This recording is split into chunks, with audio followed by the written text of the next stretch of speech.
Oh, there we go. I think mine's Close okay. some of my tabs, just in case. Those are my resumes. Are your resumes?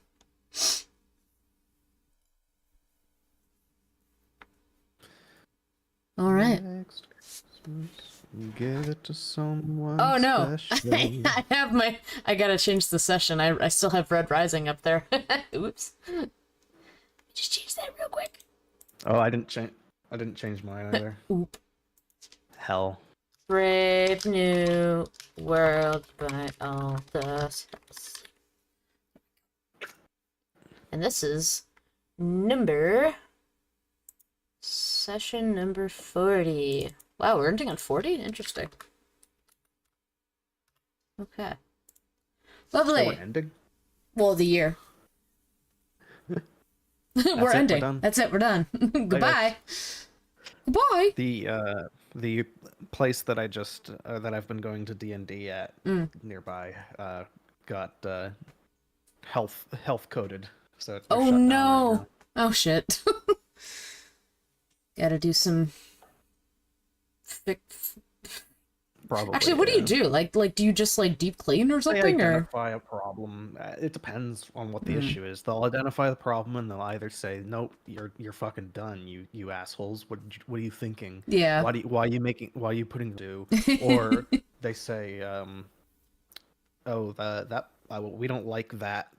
We don't like that fridge. The Get a new thermometer one on your fridge is broken. Get a new one, and until then, we're shutting you down." It could be It's a range. anywhere in that spectrum. Yeah, that's fair. Yeah. Well, hello everyone. It's been a bit. Oh god. Still says bread rising on my screen. Red Rising.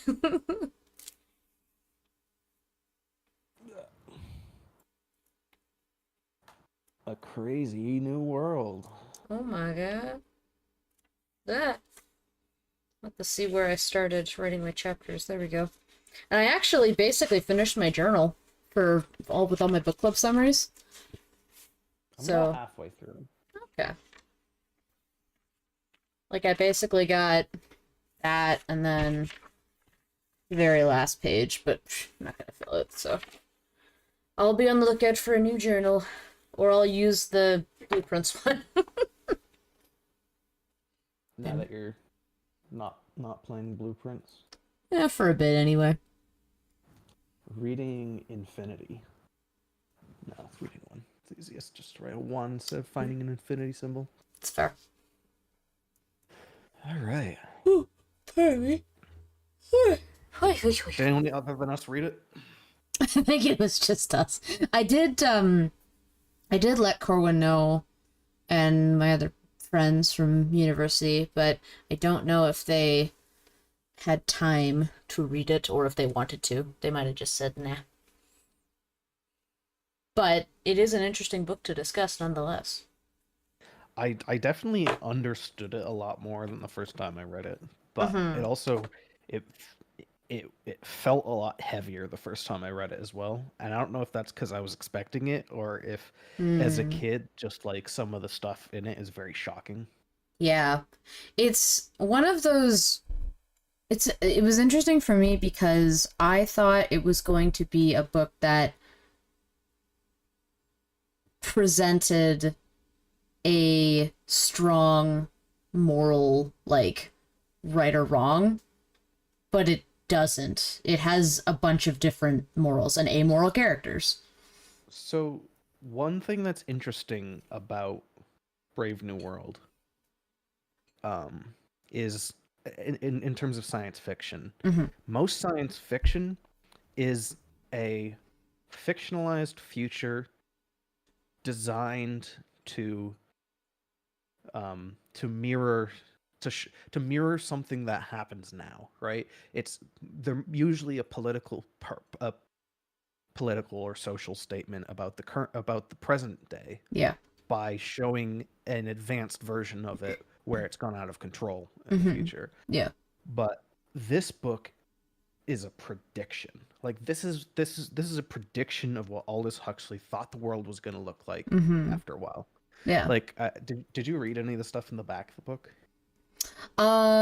No. I don't know if my library copy had stuff at the back of the book really, but I actually had to return my copy because someone put a hold on it, so I read the rest of it as an ebook.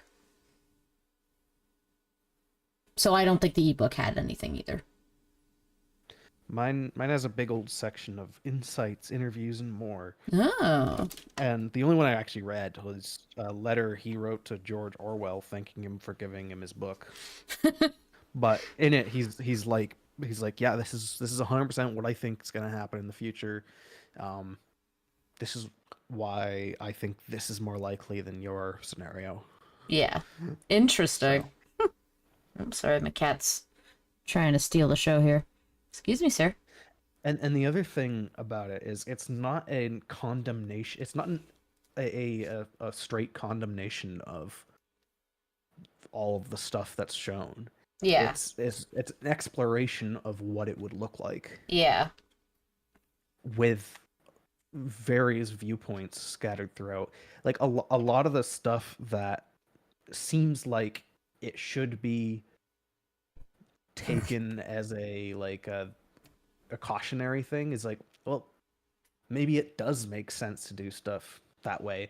Like, is there any inherent reason that it is better for us to have um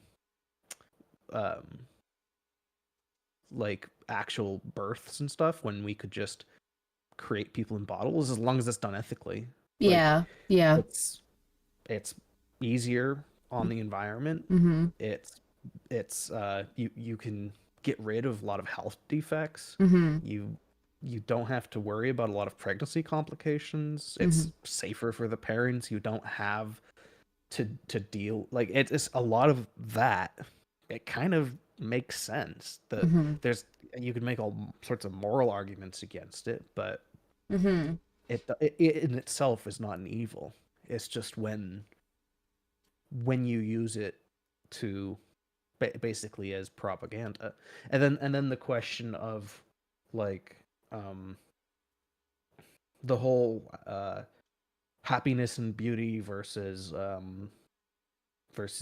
liberty and And wait, suffering. no, liberty and beauty versus happiness and uh um productivity, maybe. I don't remember. So Mm.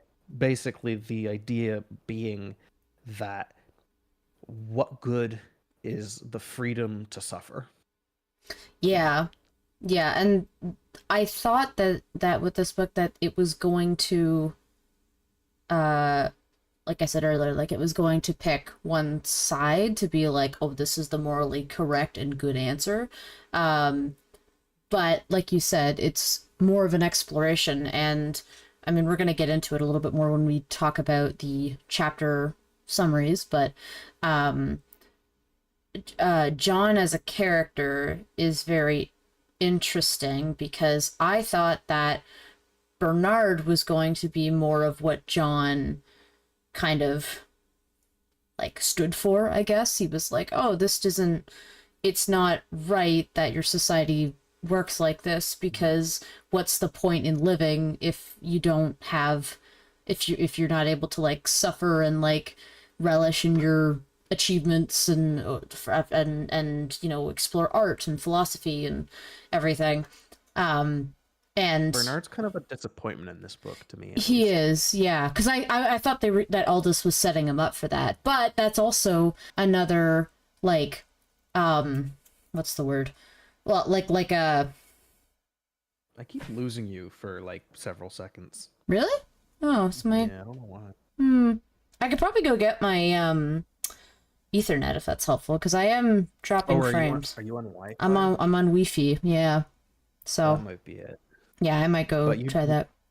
you can finish your statement though. I was gonna say that's almost like actually statement's a good word. It's almost like a statement. Like Bernard as a character and what happens with him is almost a statement because, um, you know, he starts off by being like, this isn't right. Like, I don't want to, there's something unnatural about the society. And he's like, oh, I want to go and, you know, explore things.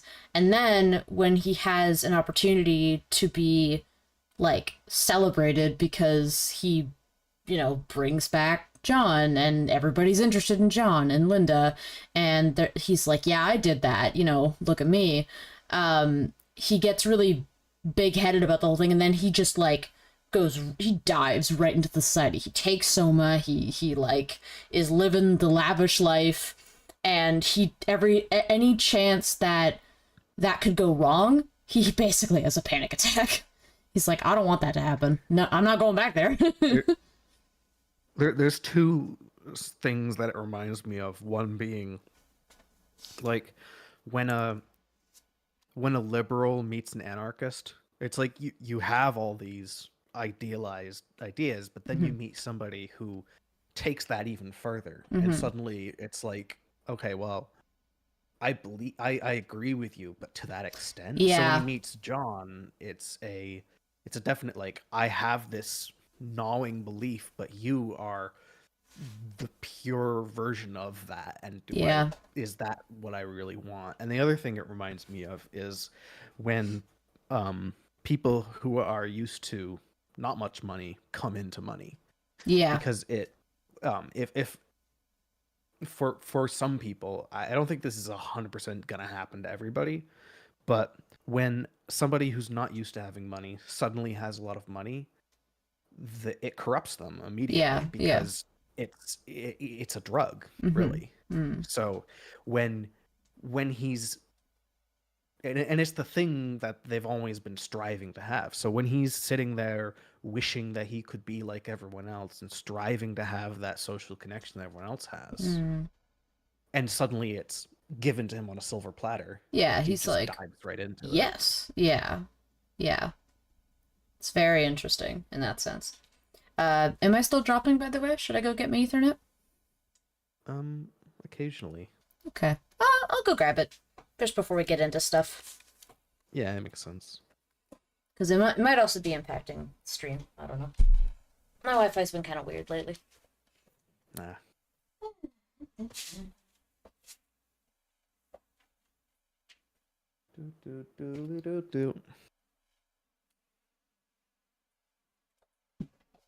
It's a good book, though. This is for, if anyone's watching, as I kind of alluded to, this is actually my second time reading this. I read it in, I don't remember what class. I mean, it was obviously English class, but I don't remember what like grade I was in when we read this.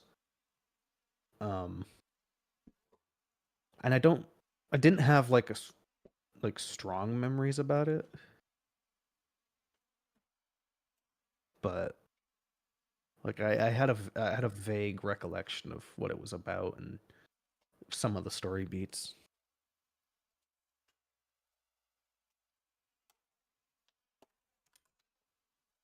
I definitely remember the ending turning out differently than that.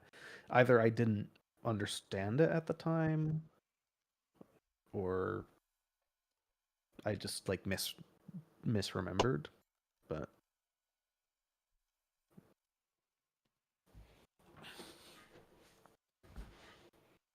my camera's done that Let's thing see if again. it works. Where is it? There we go. That's better. Go.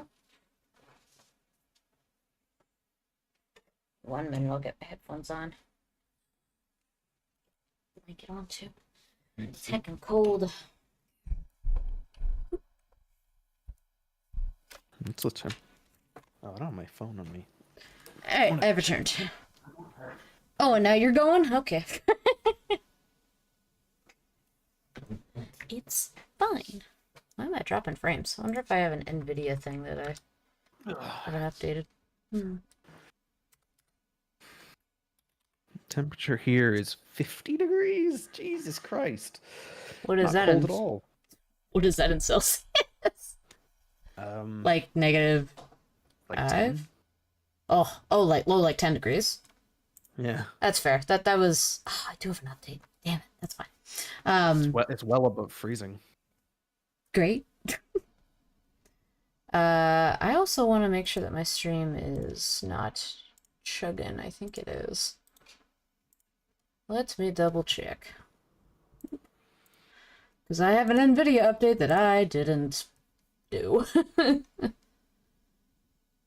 I haven't updated my graphics card since I built the computer. Seriously? Sheesh. Haven't needed to. I haven't had any issues with it. Fair enough. I did have to update the graphics card on my work computer because we were trying to do CUDA stuff, and it was like, no, this is an old driver.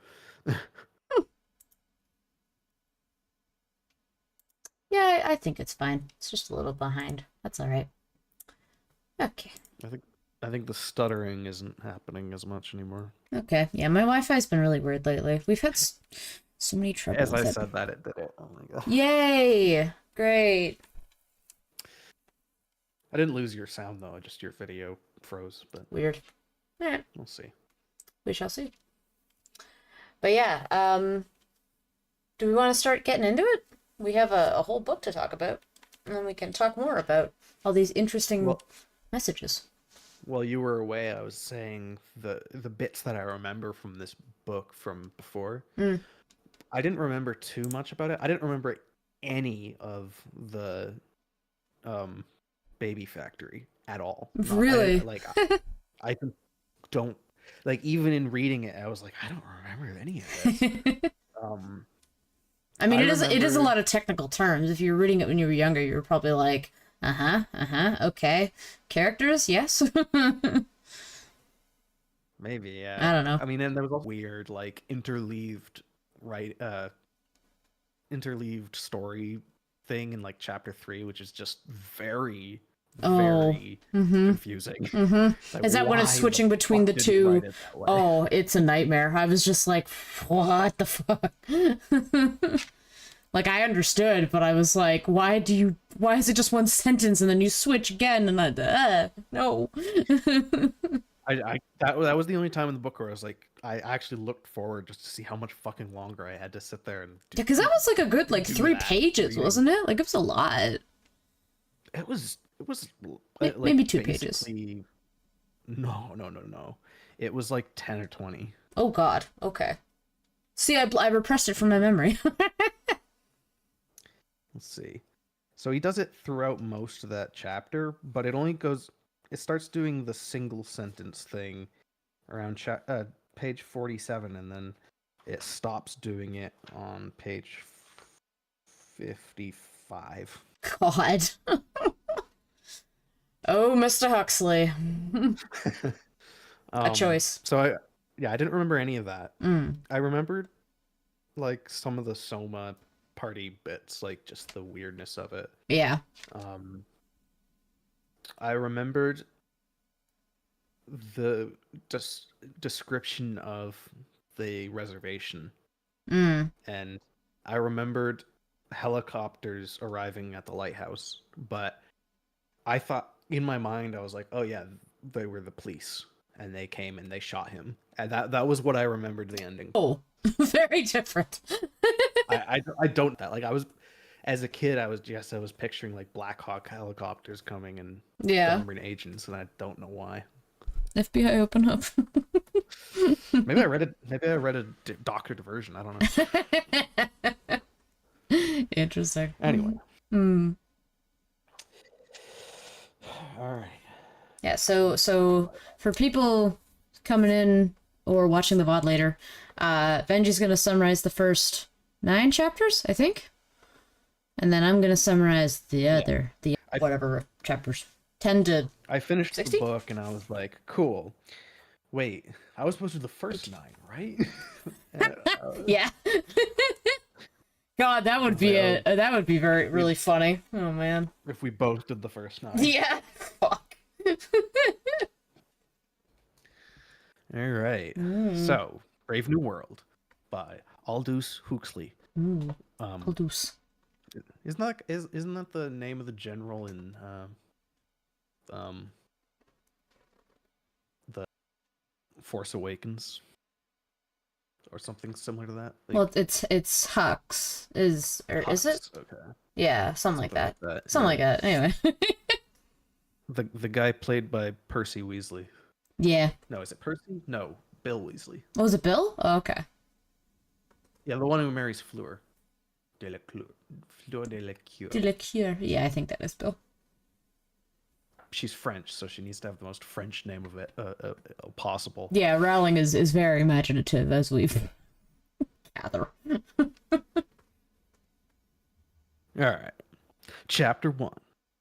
Students are brought on a tour of a human hatchery, where they are shown how humans are grown. They learn how different social castes are and assigned at random and predestined. So that was the other thing I was going to say earlier, but I forgot. And as far as morality and the rightness of things, the caste system in this seems barbaric. Oh, And yeah. it seems like, oh my god, that's horrible. However, not saying it's the right thing to do, but the caste system is not, it's entirely at random. They've manufactured each of these people to fit this specific role. Mm-hmm. It's kind of like a bee colony, right? When they need worker bees, they'll create worker bees. They give the correct chemicals to create a worker bee. Mm-hmm. When they need a drone, they create a drone. When Mm-hmm. they need a queen, they create a queen. So in that way, it's kind of fair. I mean, there's the question of, do you really need humans working on all these jobs? Probably not. Mm-hmm. Like, Yeah.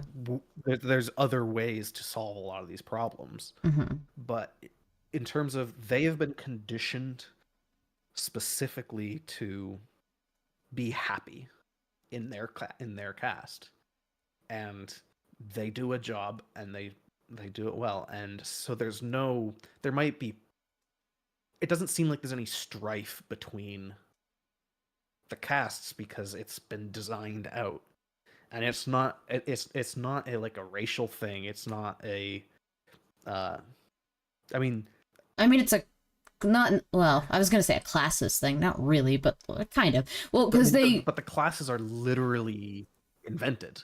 Mm-hmm, mm-hmm. Like, your class is predestined at birth Yeah. by a random algorithm. Yeah. And Yeah. it's also not like necessarily restrictive. Like, it's not like you can do this and you can't do this. It's just like this is what these people do. This is what these people do. It is a lot more like a eusocial colony than it is our society of today. Mm-hmm. Yeah, because I mean, I feel like actually everything that, like, how the system is made up is, like, the way that Aldous Huxley presents it is that it's like, oh yeah, like, you as a reader are like, I would hope, like, this is a little, like, out there, like, and that's, like you were saying, like, it's barbaric. They're like putting, like, a certain type of poison into, like, certain, like, tubes so that they know that they're going to stay within that cast, or they're just not going to live, depending on how they're ethanol. Yeah. And, like, everything about the system is set up so that everyone's happy and, like, everyone does a job and, like, that's their thing. And the whole tragedy of it is that despite how amoral everything sounds and seems to the reader, the society works. Like, it exists, it operates, it doesn't really have what we can see many, like, I don't know, interruptions or, like, out of the ordinary things until we get certain characters coming in. Well, yeah, I mean, so that's the thing about certain characters coming in. We are John. Right? Oh, right? yeah, yeah. as readers, when we're reading this, we're coming into this world as someone who is from outside of that world and used to our world. Mm-hmm. And to then suddenly look at this thing, it's like, oh my god, this is horrible, this is immoral, they shouldn't. It's hard to say that. Everybody's happy. Mm-hmm. Mm-hmm. The things that need to be done are getting done. Yeah. Like, I mean, our current moral code says, well, no, that's basically. Mm-hmm. Mm-hmm. But what is the basis of that moral code? Mm. But yeah, I missed your entire response. Oh, I just said not a fan of the baby electrocution.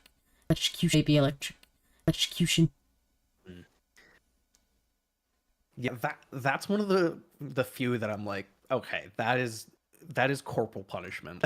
that one is amoral. Yeah. Or immoral. Like Yep. that one's not right. Like, and we can easily say why. Yep. Yep. But yeah, that's it.